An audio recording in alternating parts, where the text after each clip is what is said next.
মৌলভীবাজারে national tea কোম্পানির পরিচালক ও BNP নেতা মোহাম্মদ মোহসিন মিয়া মধু বলেছেন, চা শ্রমিকরা চায় তাদের একজন হিসেবে যেন আমি সংসদ নির্বাচন করি।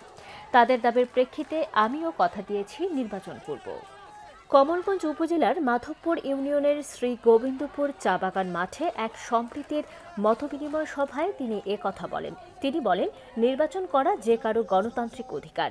আমি নির্বাচন করলে আমার বিজয় নিশ্চিত, তাই আপাতত আমি নির্বাচনের বাইরে কিছু ভাবছি না।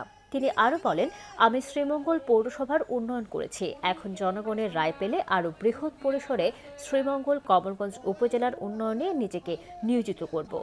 এ সময় আরও বক্তব্য রাখেন চা শ্রমিক ও ইউনিয়ন পরিষদ সদস্য দীপালি রেলি, ইউনিয়ন পরিষদ সদস্য মালতী বুনার্জি, ইউনিয়ন পরিষদ সদস্য বীণা রানী দেব, প্রদীপ শীল, রাধেশ্যাম বাড়ই, রিয়াজ আহমেদ, প্রদীপ পাল ও মহসিন মিয়া মধুর ছেলে মোরাদ হোসেন সুমন।